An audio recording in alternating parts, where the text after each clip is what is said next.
Hola chicos, continuamos con el segundo video de 3 de la unidad de enzimas. Bien, vamos a hablar de coenzimas y de cofactores. Algunas enzimas requieren para trabajar solamente a sus propios residuos de aminoácidos y sin ninguna otra molécula extra. Ellas solitas son capaces de catalizar la reacción. Existen otro grupo de enzimas que requieren un compuesto químico adicional llamado cofactor o coenzima. El cofactor es uno o varios moléculas inorgánicas, pueden ser iones generalmente inorgánicos, y cuando este cofactor es de tipo orgánico o metalorgánico, se le llama coenzima, pero es la misma función de ambos, ayudar a asistir en la catálisis a la enzima. Y sucede que una coenzima o un cofactor que está unido en forma covalente o muy fuertemente a la enzima y que no entra ni sale de la reacción, está presente ahí en la enzima todo el tiempo, se le conoce como grupo prostético. Entonces, una enzima unida con su coenzima o cofactor o prostético se le conoce como holoenzima. Holo viene de la raíz que significa completo, entero. Y dentro de la holoenzima, la parte proteica se le conoce como apoenzima o apoproteína. De esta forma, apoenzima más prostético es igual a holoenzima. Algunas enzimas, para regular su función, se modifican en forma covalente por fosforilación, glicosilación y otros procesos, y esto entonces modifica su actividad. Bien, aquí vemos una tabla de Lenin que nos muestra algunas coenzimas que son utilizadas por las enzimas, algunas enzimas del metabolismo. Vemos aquí a la coenzima en la primera columna, puede ser la biotina, la coenzima A.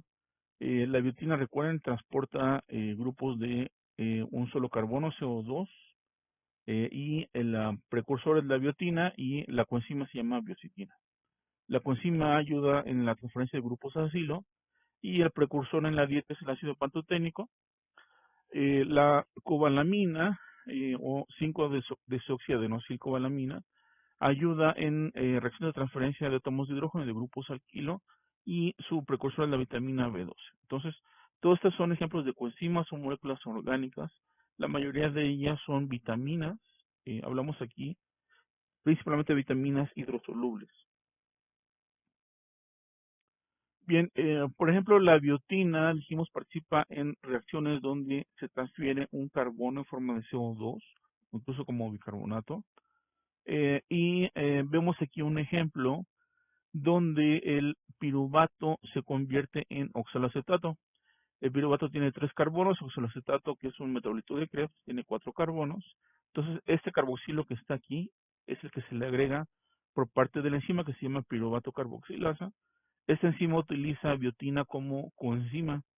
Aquí está la estructura de la carboxibiotina unidamente una lisina a la enzima, a la piruvato carboxilasa.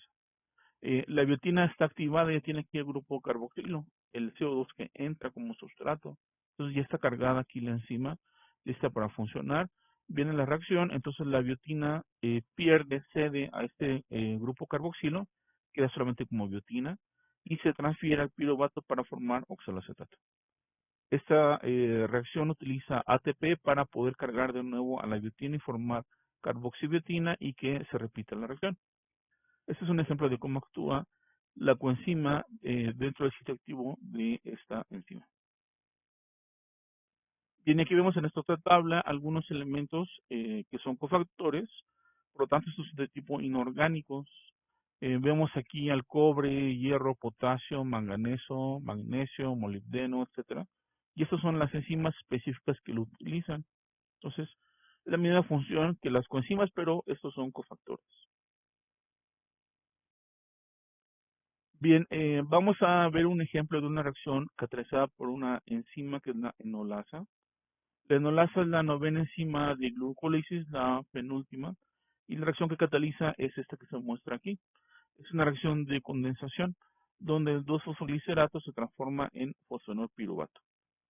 Ambos tienen 3 carbonos con el grupo fosfato aquí en el carbono 2, y lo que pasa es que la enzima elimina a este alcohol que está aquí junto con este hidrógeno, salen en forma de agua, y eso genera un doble enlace carbono-carbono entre el carbono 2 y el 3. Vamos a ver un poco más íntima cómo trabaja la enzima.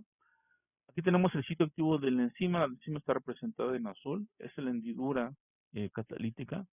Llega aquí el substrato, que es el 2-fosfoglicerato. Vemos aquí el fosfato unido al carbono 2. Y este sería el carbono 1, el 2 y el 3. Entonces, en el sitio activo de la enzima está el magnesio. El magnesio, como es un catión divalente, ayuda a estabilizar las deltas negativos de los oxígenos del grupo carboxilo cuando el 2-fosfoglicerato está en el sitio activo de la enzima. Eso permite que este nitrógeno de la lisina 345 atraiga a este hidrógeno que está en el carbono 2. Entonces que se rompe el enlace y se forma un doble enlace carbono-carbono entre el 1 y el 2, que es este de aquí. Y el nitrógeno queda unido con el hidrógeno que le quitó al carbono 2.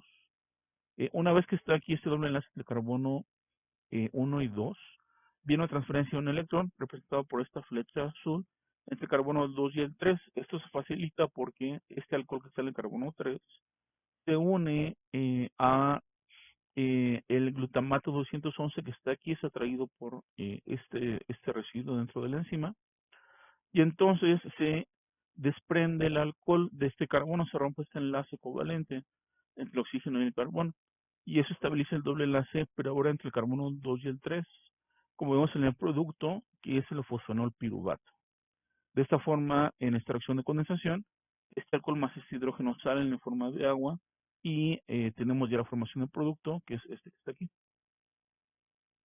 Este es solamente un ejemplo de cómo está trabajando, en este caso, el cofactor, que es el magnesio, en el sitio activo de las enzimas. Y esto es debido a que el sustrato se une al sitio activo de la enzima. Esto entonces, este cambio en la conformación, ayuda a llevar al substrato al estado de transición. Entonces, esto facilita la reacción y hace que sea más veloz esta reacción catalizada por enzima.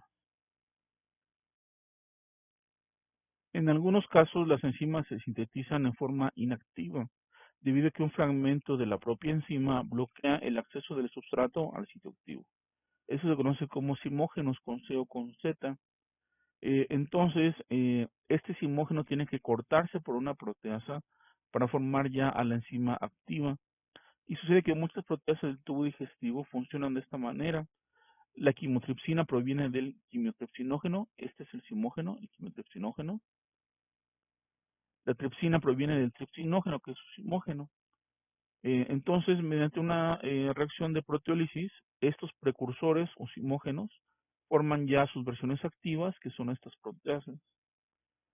Dijimos aquí que se produce una ruptura específica que produce cambios conformacionales que entonces hacen accesible al sustrato el sitio activo de la enzima. Y de esta forma los simógenos actúan en el lugar y en el sitio donde deben actuar y no antes. Muchas de estas proteasas son producidas en el páncreas.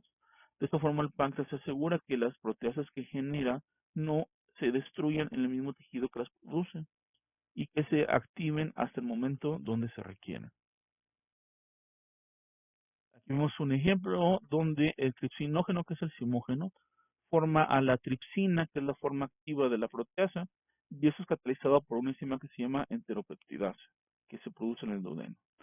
La tripsina también es capaz, una vez que está activada, que ya no es simógeno, de catalizar su propia formación, por eso esta flecha regresa para acá.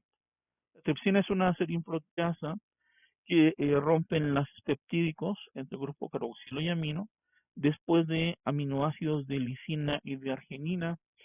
Y como vemos, la tripsina es capaz de encender a otros simógenos.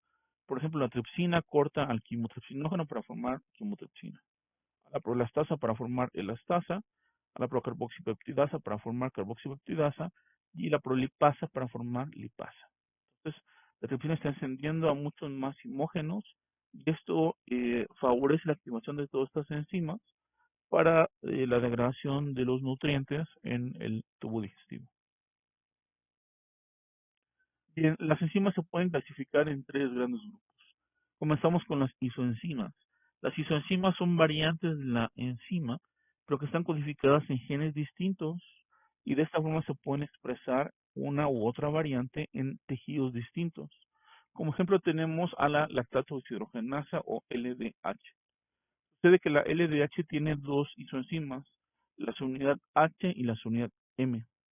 En el caso del corazón y los riñones, se expresa solamente la unidad H, la subunidad H que está aquí, y funciona como un tetrámero. Como son todas iguales, esto se conoce como un homotetrámero. Entonces solamente la subunidad H se expresa, por eso dice aquí H4, y esta es la que está en corazón y en riñones. En el caso de eritrocitos, cerebro, también corazón y riñones, se expresa la LDH tipo 2. La tipo 2, a diferencia de la 1 que está formada por solamente unidades H, tiene una unidad M y 3 unidades H. Por eso se le conoce como H3M. Entonces, esta es la LDH tipo 2. La LDH tipo 3 se expresa en cerebro, pulmón, leucocitos y tiene dos unidades H y dos unidades M. Esto se llama LDH3 y se representa como H2M2. La LDH tipo 4 se expresa en pulmón y en músculo esquelético y se compone de una unidad H y tres unidades M. De esta forma es HM3. Y por último, la LDH tipo 5, que expresa en músculo esquelético y en hígado, está formada solamente por cuatro unidades tipo M. Se representa como M4. Las heteroenzimas son enzimas correspondientes a la enzima que estamos hablando, pero en una especie distinta. Por ejemplo, la LDH de conejo y la LDH de pavo real son heteroenzimas entre sí. Las aloenzimas son una especie de isoenzimas, solo que han acumulado variaciones en su gen, el gen que las codifica. Entonces hablamos de alelos. Entonces las aloenzimas son alelos diferentes, pero están en el mismo locus. Entonces una aloenzima contiene variantes, es una variante genética que cumple la misma función, pero al tener variantes en su secuencia, puede variar la secuencia primaria, obviamente, y la estructura terciaria también.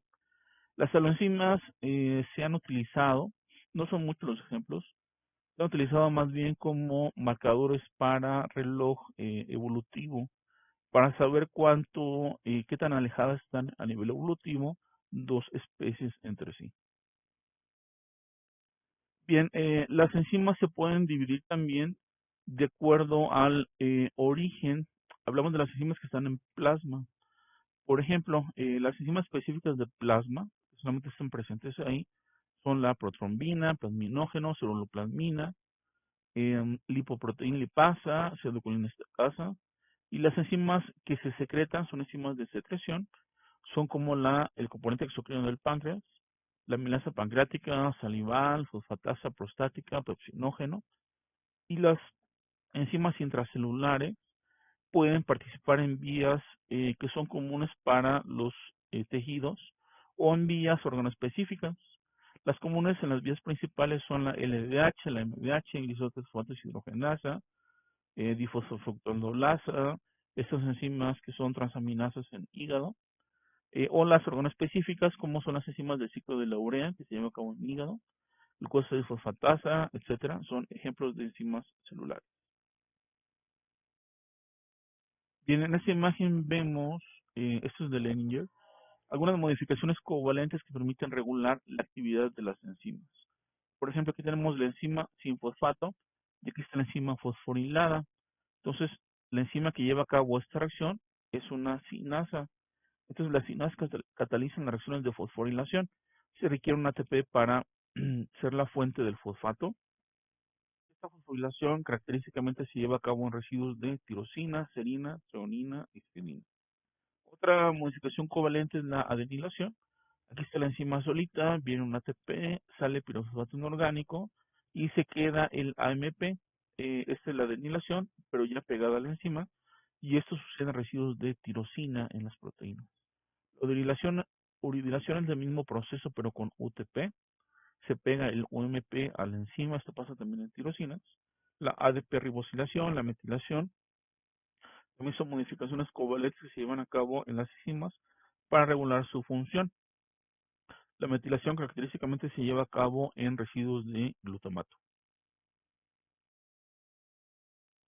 Bien, en cuanto a regulación de la actividad de las enzimas, vemos aquí un pedazo de una vía metabólica donde se marcan con letras los sustratos y productos y las flechas representan enzimas distintas en la vía. A es el sustrato de la primera enzima, que es esta, que se transforma en B, que es el producto de la primera enzima. Y B vemos que es sustrato de la enzima número 2 y la enzima número 3. La 2 lo transforma en C y la 3 lo transforma en X.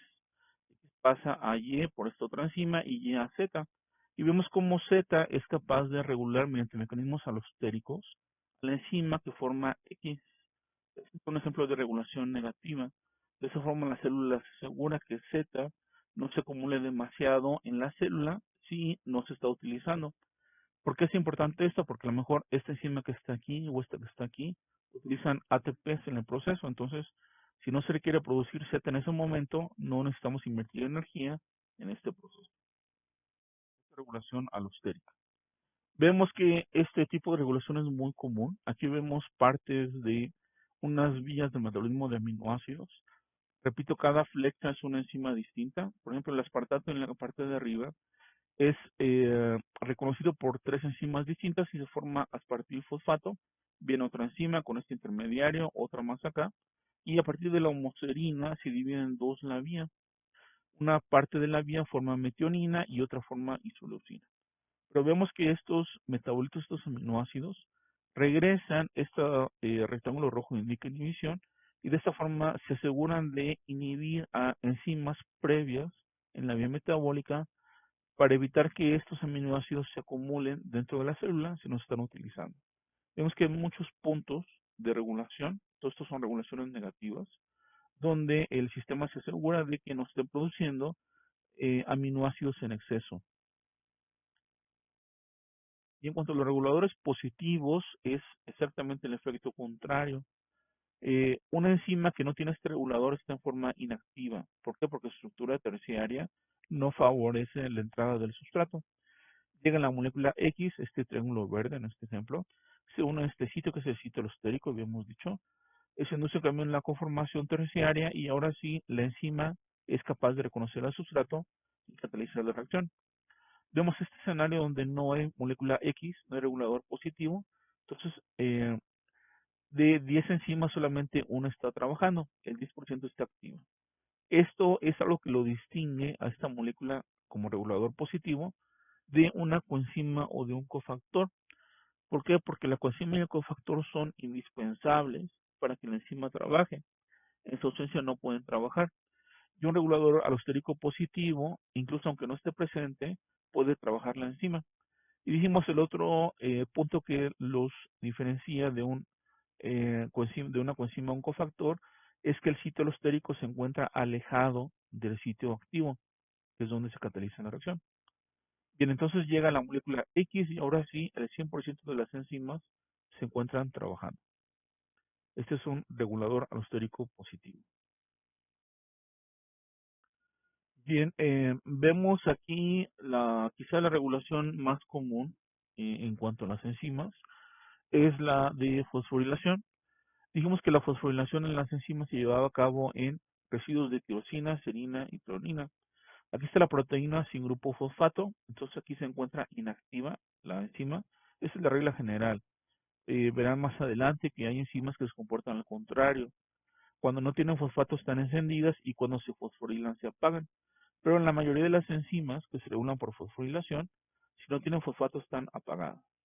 Bien, entonces una sinasa que utiliza ATP para sacar el fosfato, se lo pega a estos residuos y ya tenemos la versión fosforilada, la enzima está trabajando, pero esto no se queda así por siempre porque hay fosfatasas que le quitan este fosfato y la apagan de nuevo. Regulan de esta forma, mediante fosforilación, que es una modificación covalente, la actividad de las enzimas. Aquí vemos la versión de Lehninger para los reguladores alostéricos. Aquí está la enzima y característicamente hay dos sitios que dijimos están alejados. El sitio C es el sitio catalítico y el sitio R es el sitio de regulación. Entonces vemos de arriba hacia abajo como la entrada de M, que es un modulador, un regulador alostérico en este caso, de arriba hacia abajo es positivo. Y entonces cuando se pega M en el sitio R, cambia la conformación estructura terciaria de la enzima, de ser un rectángulo, ahora es un trapecio, y entonces el sitio catalítico queda accesible al sustrato, que es un triángulo en este ejemplo, entra ya sin ningún problema al sitio catalítico y se lleva a cabo la reacción. En ausencia de regulador M, la enzima no cambia de conformación y se queda en su forma menos activa. Pero ojo, aquí no está inactiva, está menos activa. Dijimos, esta es la diferencia entre un regulador alostérico positivo y una coenzima o un cofactor. Aparte de que se unen en sitios distintos, en este caso muy alejados, el sitio alostérico del sitio catalítico.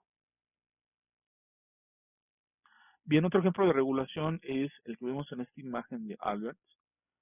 Aquí, para que una enzima se encienda, este es un ejemplo de la CDK-sinasa, que es una enzima que participa en ciclo celular. La respuesta a estas tres preguntas tiene que ser afirmativa. Se agregó este grupo fosfato en esta parte de la enzima, se quitó este grupo fosfato y se agregó esta proteína secundaria, que es una ciclina. Si la respuesta es sí a estas tres preguntas, la sinasa se enciende y comienza a trabajar. De esta forma, el sistema se asegura que si las condiciones son adecuadas, por ejemplo, si este gen se encendió, si la enzima que le pegó el fosfato aquí está presente y si la que lo quita aquí también está presente, eso quiere decir que las condiciones son adecuadas para que la célula entre en mitosis y entonces ya se enciende la enzima y cataliza su reacción. Otro ejemplo es esta proteína tipo SARC, que es una sinasa también. Y aquí la condicionante es que estas tres preguntas tienen que ser respuesta afirmativa. Este fosfato tiene que quitarse, esta proteína accesoria tiene que irse también, y este fosfato aquí tiene que agregarse. Entonces, si esta fosfatasa se enciende, si esta sinasa se enciende, y si esta proteasa quita esta proteína secundaria, esta proteína sinasa se enciende y entonces empieza a trabajar. Estos son ejemplos de cómo se regulan la actividad de ciertas enzimas. Recuerden que esto no pasa en todos los casos, son ciertas enzimas en ciertas vías que tienen este tipo de regulación. Bien, aquí vemos la estructura del GTP. Aquí está la guanina, que es una purina unida por enlace beta al carbono 1' de la ribosa. Aquí está el alcohol en el carbono 2'. Y en el carbono 5' están estos tres fosfatos. Tenemos ya al GTP. Este es el fosfato alfa, beta y gamma, igual que en el caso del ATP. Si el fosfato gamma se va, hablamos del GDP. Y si se va el beta, hablamos del GMP. Recuerden que el GTP es muy importante en reacciones de señalización a nivel de membrana, en receptores, transducción de señales de receptores. Bien, aquí vemos ejemplos de proteínas que se encienden con GTP. Sucede que si está la versión trifosfatada como GTP pegado a la enzima está encendida y puede catalizar sus reacciones. Pero si este GTP se hidroliza y pasa a ser GDP, la enzima se apaga y hay un intercambio, el GDP sale, entra otro GTP nuevo y la enzima se enciende otra vez. Esta regulación aquí por unión de GTP.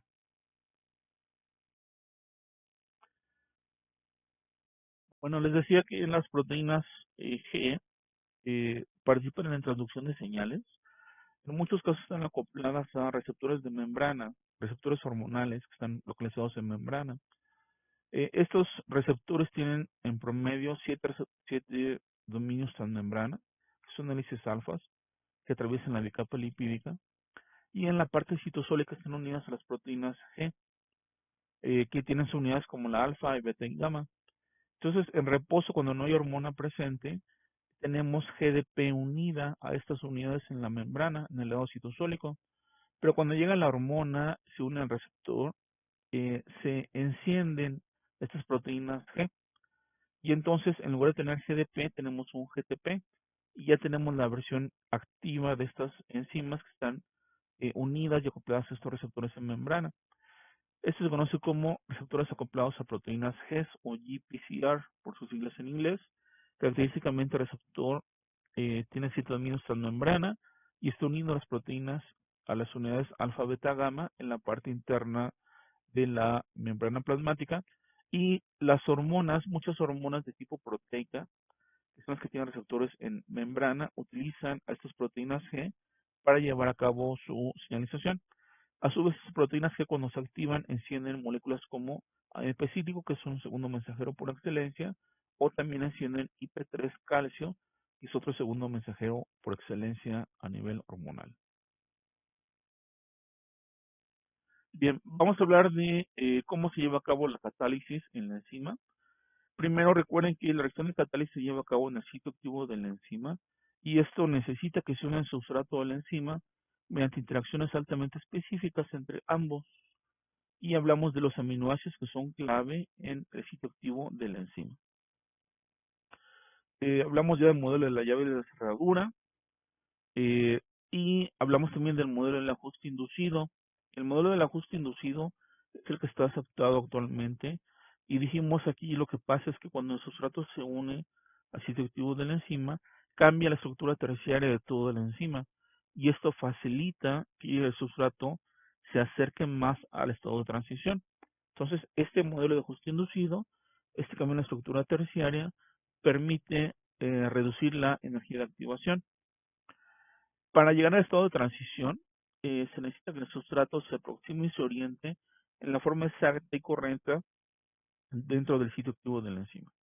Se alcanza el estado de transición y bajamos ya y tenemos la formación del producto. Y dijimos que el último paso es la liberación del producto y la disociación del complejo enzima-producto para formar enzima más producto.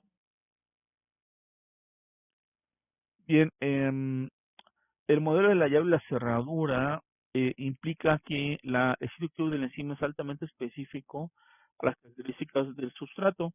Este modelo fue inicialmente propuesto por Emil Fischer en 1890 y aquí cada enzima se une a un único tipo de sustrato debido a que son altamente complementarios entre sí. En el caso del ajuste inducido, este modelo fue propuesto por Daniel Koshland. Y aquí dijimos la presencia del sustrato en el sitio activo de la enzima induce un cambio en la conformación, lo cual permite acercar el sustrato al estado de transición. Digamos que es el modelo que está aceptado actualmente. Bien, llegamos a esta gráfica que nos muestra la velocidad en una reacción enzimática. Vamos a analizarla. En el eje de las Y muestra la concentración en los tubitos de ensayo. Imagina que esto es un tubito de ensayo. En el eje de las X el paso del tiempo y por lo tanto de proceso de la reacción. Comenzamos con el substrato que inicialmente está muy elevado. Conforme la enzima empieza a trabajar, el sustrato disminuye su concentración debido a que se transforma en producto que inicialmente no está presente. Conforme la enzima trabaja empieza a aumentar su concentración. Vemos aquí en la parte de abajo a la enzima, la cual se define como enzima total. Recuerden que cortete es concentración. La concentración de la enzima total entonces se considera como la suma de la enzima libre más la enzima unida al substrato. ¿Por qué la enzima unida al producto, el complejo enzima producto no se toma en cuenta? Porque su vida media es muy corta. Entonces, imagínense si tenemos 10 enzimas aquí en este tubito de ensayo. En un momento dado, cuando estamos aquí en esta parte roja de la curva, 8 enzimas van a estar unidas al substrato, formando el complejo enzima-substrato, y solamente 2 enzimas están libres, que es la enzima que está aquí abajo. Entonces, inicialmente, la enzima libre es el 100%, pero empieza a bajar porque se está uniendo al sustrato. Y el complejo enzima-sustrato inicialmente no está presente. Conforme avanza la reacción, empieza a subir su concentración y llega a este punto en el cual el complejo enzima-sustrato no cambia su concentración. Si fijan, es constante. Pero eso no quiere decir que sea el mismo complejo enzima-sustrato. ¿Por qué? Porque uno de estos complejos enzima-sustrato alcanza el estado de transición, forma el producto y se disocia, entonces pasa a formar parte de la enzima libre. Pero al mismo tiempo una enzima libre choca con un sustrato y pasa a formar parte del complejo enzima-sustrato. De esta forma es un estado dinámico, donde una de aquí baja y una de aquí sube, pero la proporción, que es lo importante, se mantiene. Aquí tenemos más o menos 8 y aquí tenemos 2 de las 10 enzimas totales presentes en el tubito de ensayo. Bien, esta región que está aquí sombreada en gris se define como el estado estacionario. El estado estacionario se define también por esta ecuación que está aquí, donde nos dice que el delta en la contracción del complejo enzima-sustrato en relación al paso del tiempo, o delta del tiempo, es igual a cero, o sea, no cambia. Eso significa que este permanece constante en esta región sombreada. Si dejamos a la enzima trabajar en el tubito de ensayo, por supuesto va a llegar un momento en el cual el sustrato disminuya demasiado. Entonces la enzima libre ya no choque tan fácilmente con el sustrato que queda y por eso empieza a aumentar su concentración. Y a su vez la enzima que está unida al sustrato empieza a disminuir su concentración. Esto pasa ya al final de la reacción, cuando ya se agota el sustrato y hay demasiado producto en el tubito de ensayo. Generalmente en la célula esto no pasa. ¿Por qué? Porque el producto de una enzima es sustrato de otra enzima. Y a su vez el sustrato que viene para una enzima es producido por otra enzima previa. De esta forma el sustrato no se agota demasiado y el producto no se acumula demasiado.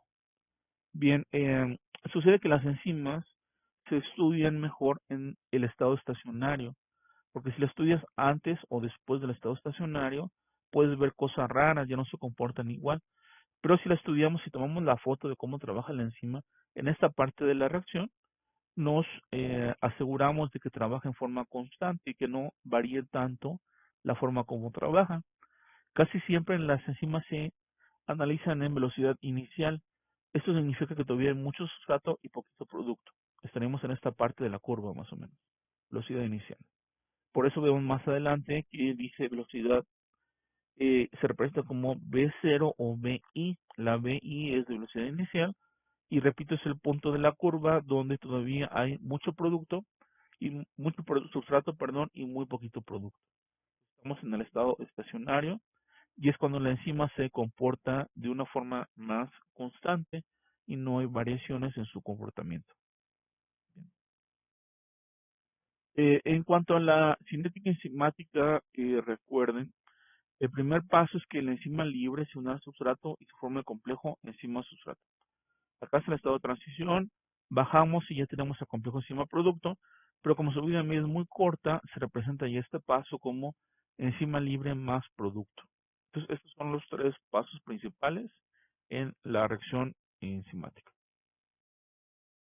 Bien, un concepto importante es el de Vmax o velocidad máxima, que se define como la tasa o velocidad de una reacción. V se representa aquí la velocidad, y es el número de moléculas de sustrato que se transforma en producto, pero por unidad de tiempo. Y eso se expresa como micromoles de producto generado en un minuto. La velocidad de una reacción catalizada por una enzima aumenta cuando el sustrato aumenta a su vez, pero esto es cierto hasta que se alcanza la velocidad máxima. Posteriormente ya el sistema está saturado por sustrato. Y a pesar de que pongan más y más sustrato, si la enzima está constante, la velocidad ya no sigue subiendo. Entonces ya hablamos aquí de la velocidad máxima y de que el sistema está saturado por sustrato. En cuanto a la curva de cinética enzimática, la mayoría de las enzimas presentan un comportamiento similar al de la cinética miqueliana, que se explica por la ecuación de Micheles-Menten, en la cual la gráfica muestra la velocidad inicial de la reacción, o V0, recuerden que hablamos de VI o de V0, en relación, esto está en el eje de las Y, en relación a la concentración de sustrato en el eje de las X. Recuerden que para fines prácticos las enzimas se dividen en dos grandes grupos, enzimas alostéricas y enzimas miquelianas. Las enzimas miquelianas, su cinética se explica por la ecuación de Micheles-Menten y forman, cuando analizamos velocidad en Y sustrato en el eje de las X, forman una hipérbola, la curva. Las enzimas alostéricas, su comportamiento se explica por la ecuación de Hill con H y L. La ecuación de Hill explica la cinética de las alostéricas y al graficar velocidad en las Y y sustrato en las X, vemos que se genera una curva sigmoidea, a diferencia de las miquelianas. Las miquelianas, su cinética es más sencilla, la que vamos a revisar en relación a la ecuación de Micheles y Menten. No vamos a hablar mucho de las enzimas. Bien, recuerden que la actividad enzimática tiene varios factores que la regulan. Para empezar, la temperatura. Cada enzima tiene una temperatura óptima en la cual la velocidad es mayor o es máxima. Suele estar cercana a los 40 grados centígrados, pero si la temperatura aumenta demasiado, la proteína se naturaliza y deja de trabajar. El calor aumenta la energía cinética y esto aumenta la movilidad de las moléculas y esto facilita su encuentro, pero a partir de cierto valor ya empieza a generar denaturalización y esto inhibe a las enzimas por denaturalización. Como vemos en la imagen, esta es una gráfica de velocidad en las Y y temperatura del eje de las X. El pico máximo está alrededor de 40, 40 y tantos grados centígrados, depende de la enzima que estamos analizando. En el caso de las enzimas del humano, como dice aquí en la imagen, la temperatura óptima está entre 35 y 40 grados centígrados. Pero hay bacterias que se llaman termófilas o termofílicas, donde las enzimas trabajan mejor a temperaturas cercanas a incluso el punto de ebullición, incluso más allá del punto de ebullición. Entonces, lo que vemos aquí es una curva de temperatura donde la velocidad de la reacción es mayor en la temperatura óptima para cual la enzima está trabajando. En nuestro caso, al ser homeotermos, homeotérmicos, nuestras enzimas están adaptadas a trabajar mejor a una temperatura de entre 35, 37 y 38 grados centígrados. Bien, aquí vemos otra curva de temperatura, velocidad en las Y, temperatura en el eje de las X. La forma como se hacen estas gráficas es la siguiente. Imagínense que tenemos 5 tubitos de ensayo, cada uno con exactamente lo mismo, la misma enzima, el mismo sustrato, el mismo buffer, y se empiezan a incubar al mismo tiempo todos los tubitos en el mismo momento. Pero la única diferencia es que un tubito se incuba a 20 grados, otro a 25, a 30, 35, 40, 45 y otro a 50. Entonces, después de 15 minutos o una hora de incubación, se detiene la reacción y se mide cuánto producto se genera. Y eso se grafica en el eje de las 10. Entonces, para la temperatura de 20, a lo mejor trabajó aquí una unidad. La de 25, 1.5. La de 30, 2. La de 35, 7. La de 40, a lo mejor 8. Luego empieza a bajar la velocidad. Y al finalizar esto tenemos 5 o 6 puntitos. Cada uno representa a un tubito. De hecho, se usan duplicados. Entonces, cada punto representa a 2 tubitos que son iguales entre sí, pero que dijimos fueron incubados a temperaturas distintas. Y entonces aquí no se ven los puntitos, pero lo que se ve es una regresión no lineal que genera una curva que une mejor esos puntos que graficamos. Y esta es la curva que vemos aquí en la imagen. El punto más alto en la curva representa la temperatura óptima en la cual trabajan las enzimas. Dijimos que en nuestro caso no hay mucha variación. La temperatura óptima de nuestras enzimas, dijimos, está cerca de 35 38 grados centígrados. Bien, existen otros factores que regulan la actividad enzimática, como es el pH. Y sucede que cada enzima presenta valores de pH en los cuales trabaja mejor, que pueden ser distintos entre sí. Eh, y si el pH es demasiado bajo o demasiado alto y ponemos la enzima a trabajar, se va a naturalizar y entonces no vemos velocidad, no cataliza la reacción. Vemos aquí estas curvas de pH, igual se hacen lo mismo que dijimos en la imagen pasada, se ponen tubitos con lo mismo, exactamente lo mismo, la única diferencia es el pH en el cual están trabajando, se utilizan buffers distintos, y vemos en las Y la velocidad después de la incubación, y en las X el pH en el cual fueron incubados. Vemos que la pepsina está adaptada a trabajar en pH bajos. ¿Por qué? Porque es una enzima, una proteína que está en estómago, una proteasa de estómago. La tripsina, dijimos, está en intestino, en duodeno. Tiene un pH más alto en el cual trabaja. Y la fosfatasa alcalina, como dice su nombre, trabaja mejor a pHs más elevados, incluso cercanos a 9, por el sitio donde se expresa. Entonces, en este sí hay más variación que en la temperatura, dependiendo de qué enzima estamos hablando. Las enzimas lisosomales, por ejemplo, también trabajan a pHs más ácidos, más bajos. Y esto se conoce como curva de pH. Entonces, esto nos permite identificar el pH óptimo en el cual trabaja una enzima. Bien, vamos a ver esta gráfica que nos muestra en la naturaleza cómo trabajan las enzimas en relación a qué también trabajan a temperaturas altas en el eje de las Y. Esto se llama termoestabilidad en las Y. Y a las X es lo mismo para temperaturas bajas. Entonces, aquí son activas o muy activas a temperaturas bajas. Entre más nos alejamos del origen son más activas. Entre más nos acercamos al origen son menos activas. Para trabajar en el calor y en el frío. Bien, si analizamos las enzimas en la naturaleza, vemos que en general las enzimas pueden dividirse en 3 grandes grupos y también los bichos que tienen estas enzimas. Por ejemplo, las enzimas que trabajan mejor, que son más termoestables, que trabajan mejor a temperaturas altas, se llaman termofílicas. Los organismos que las expresan se llaman termófilos. Las que trabajan a temperaturas bajas se llaman enzimas cicrofílicas y los bichos que las expresan se llaman cicrófilos. Y las enzimas que trabajan un poco termoestables y un poco activas a temperaturas bajas se llaman mesofílicas y los bichos que las expresamos nos llamamos mesófilos. Entonces vemos que en la naturaleza hay un intercambio. Las que son termofílicas no son activas a temperaturas bajas, porque estarían aquí en esta parte del eje, y viceversa, las que son ciclofílicas no son activas a temperaturas altas, son muy poco termoestables. Pero imagínense una enzima que esté en este punto de la gráfica. Una enzima aquí en este punto sería muy termoestable y también muy activa a temperaturas bajas, sería una superenzima.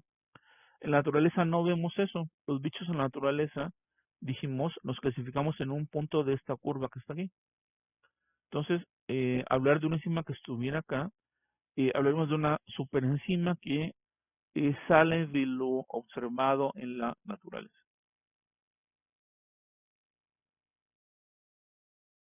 Bien, las enzimas pueden clasificarse, dijimos, de acuerdo a las temperaturas, las condiciones en las cuales trabajan, y las enzimas o los organismos que trabajan en condiciones extremas para nosotros se conocen como extremoenzimas o extremosimas y se expresan, dijimos, en extremófilos. Por ejemplo, los enzimas termofílicas son capaces de trabajar a temperaturas de 55 a 80 grados centígrados y característicamente los extremófilos o los organismos que expresan estas enzimas son bacterias. Vemos aquí ejemplos de bacterias que trabajan a estas temperaturas sin ningún problema, como el termoplasma. Existe otra clasificación, otro grupo que son los hipertermofílicos, que trabajan incluso más allá del punto de ebullición, de 80 a 113 grados centígrados. Aquí tenemos organismos como el Thermococcus, como el Pirococcus furiosus, que está aquí. Estos bichos son importantes porque las DNA polimerasas de ellos, de esas bacterias, los que se utilizan para reacciones de PCR, que es una técnica la cual consiste en duplicar DNA en el laboratorio. Entonces, este PCR sirve para amplificar secuencias específicas de DNA y así poder analizarlo. Otro grupo son las enzimas cicrofílicas, las cuales trabajan desde menos 2 a 20 grados centígrados, incluso más abajo del punto de congelación. Tenemos bacterias como el Cicrobacter. En cuanto a la concentración de sales, tenemos a las enzimas halofílicas que están en bichos halófilos, que viven en concentraciones de sales altas de 2 a 5 molar, que es demasiada sal, prácticamente crecen en la sal. Hay bacterias de este tipo, que viven en pHs ácidos, se llaman acidofílicas, los bichos se llaman acidófilos, crecen en pHs menores a 4, estos son ejemplos, y las que viven en pHs mayores de 9 se llaman alcalófilos, enzimas alcalofílicas, y estos son estos. Bien, aquí vemos un ejemplo de la citrato sintetasa. Esta enzima es la primera en el ciclo de Krebs. Vemos una comparación en la estructura terciaria, que es esta que está aquí, en dos bichos distintos. El Epirococcus furiosus, que trabaja a temperaturas más allá del punto de ebullición, es un hipertermofílico. Y en esta bacteria que está en los polos, en el hielo, que es una enzima cicrofílica. Y vemos que la imagen muestra que la secuencia primaria es muy distinta entre ellos. Esta enzima es la misma enzima, son especies distintas, son aloenzimas.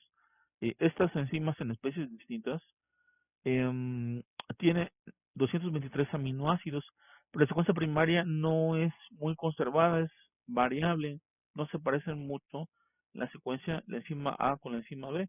Pero si analizamos la estructura terciaria, vemos que es muy parecida. Esta hélice alfa de aquí arriba corresponde a esta de acá, esta corresponde a esta de aquí, y son en general a nivel terciario, de estructura terciaria, muy similares. La conclusión de esto es que en relación a las enzimas, la estructura terciaria es más importante para la función que la secuencia primaria de las propias enzimas. Entonces la función está más relacionada con la estructura terciaria que con la secuencia de aminoácidos que las conforman.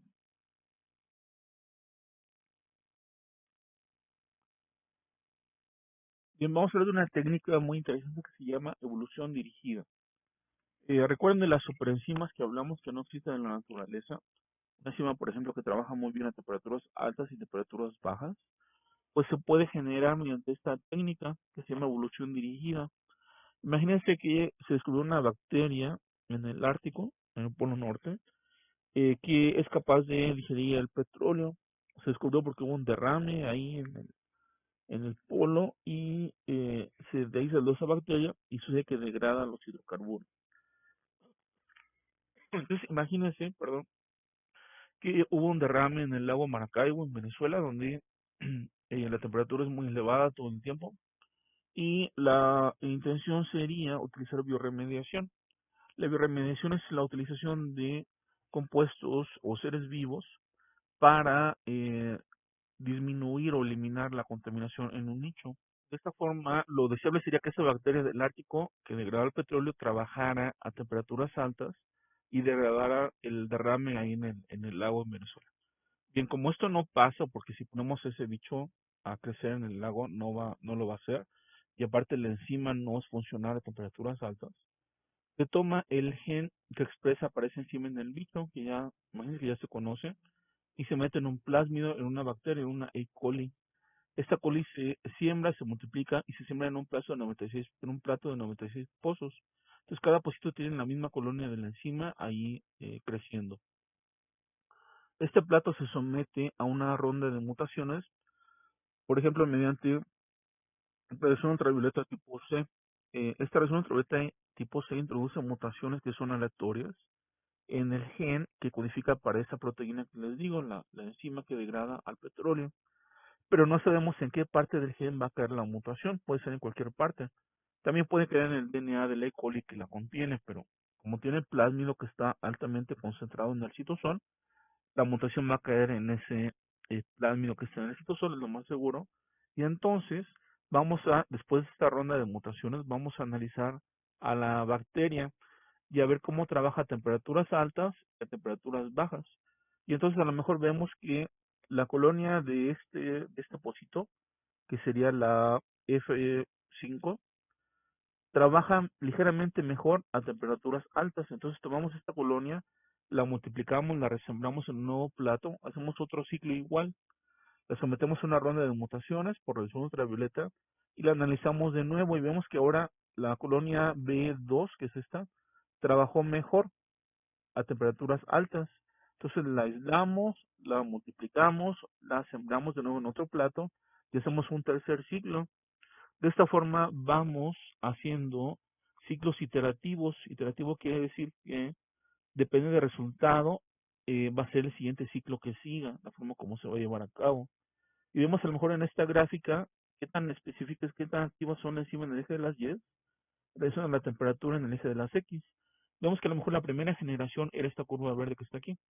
Después de 50 grados ya se caía la actividad y era bajita en general. La segunda generación, el segundo ciclo de mutaciones nos generó esta que está aquí. El tercer ciclo, este que está aquí en azul. Y el cuarto, quinto ciclo, este que está aquí en rosa. Entonces, como vemos, es mucho más activa a temperaturas altas, incluso hasta 65 grados centígrados puede seguir trabajando sin ningún problema.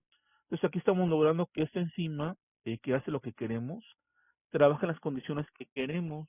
Entonces, al finalizar, si sabemos que esta colonia fue la mejor, la ganadora, la tomamos, sacamos el plásmido que contenía el gen que codifica para la enzima y ahora sí se lo ponemos a una bacteria que viva en el lago, en el calor, y sin ningún problema esta bacteria va a expresar la enzima y como ya vimos que trabaja a temperaturas altas, esa enzima puede degradar a esos hidrocarburos y esto podría entonces generar ahí la bioremediación. Esto básicamente es lo que hace la naturaleza, pero le toma miles de años llevar a cabo estos cambios. Eh, y en el laboratorio esto puede hacerse en un par de semanas. Si se tiene un sistema robotizado donde todo el tiempo esté trabajando las 24 horas y se disponga de un ensayo rápido que permita saber cuál de las colonias fue la que tiene la mutación que nos interesa, se elige esa, se mete otro ciclo, otro ciclo, otro ciclo, y esto genera que la función que nos interesa mejore. Esto se llama evolución dirigida porque nos vamos dirigiendo hacia lo que nos interesa a nosotros y se lleva a cabo sin ningún problema en cuestión de semanas en un laboratorio de investigación. Bien, terminamos con la segunda parte. A continuación revisen la tercera parte y última de esta unidad. Muchas gracias por su atención.